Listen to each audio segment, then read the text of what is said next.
Alors en 2019, Synetis c'est un peu moins de 150 collaborateurs. L'année prochaine, ce sont les 10 ans de Synetis. Et en 2019, c'est un chiffre d'affaires de 16 millions et demi.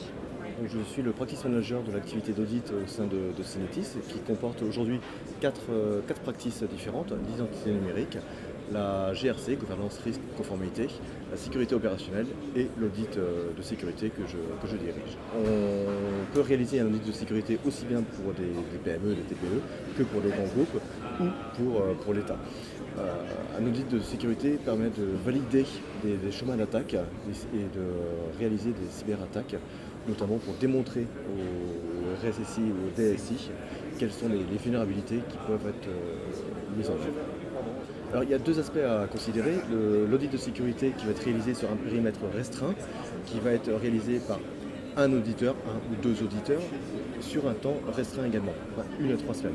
Il y a également l'aspect Red Team que nous proposons également au sein de Synetis, où là on va être beaucoup plus d'auditeurs, le périmètre va être beaucoup plus grand et forcément le temps va être aussi beaucoup plus espacé. On est plutôt sur des délais de 3 mois, 4 mois, 6 mois, voire 1 an. Alors, Synetis recommande de ne pas réaliser des pentests sur des outils de production, mais plutôt sur des plateformes ISOPROD, des bacs à sable en règle générale. Par contre, les contre-audits, donc la vérification que la remédiation a bien été appliquée, oui, on peut la réaliser sur la plateforme de production. Donc, dans le cadre de notre activité de CSIRT, qui est une veille en cybersécurité, nous réalisons des réponses à incidents au cas par cas. Chaque vulnérabilité détectée fait l'objet aussi également d'un plan d'action que nous proposons à nos clients pour qu'ils remédient immédiatement à combler cette faille de sécurité.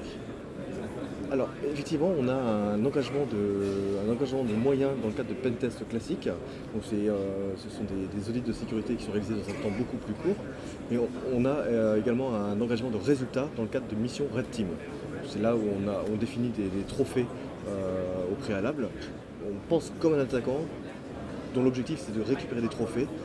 Le client final définit lui-même quels sont ses biens critiques, quels sont ses biens sensibles, quels sont les scénarios que lui redoute. Et nous, on sera force de proposition soit pour mettre en œuvre les scénarios que lui redoute, ou également pour trouver d'autres scénarios auxquels il n'aurait pas pensé. À titre illustratif, par exemple, l'été dernier, nous avons réalisé une mission Red Team où il y avait un seul trophée, c'était récupérer des données de ressources humaines. Avec mon équipe, nous avons réalisé un scénario où nous avons donc réussi à récupérer l'ensemble des données de notre client en passant par un chemin auquel on n'avait pas du tout pensé. Tout le monde n'a pas la même exigence de sécurité. Ça arrive de plus en plus. C'est vrai que la sécurité informatique aujourd'hui n'est plus considérée comme un centre de coût, mais plutôt comme une protection supplémentaire auprès des collaborateurs. Donc tout le monde n'est pas encore au fait de la sécurité, notamment au niveau du cloud, mais ça arrive et je suis persuadé qu'avec le temps, ça arrivera. Nous aurons de plus en plus de demandes à ce sujet.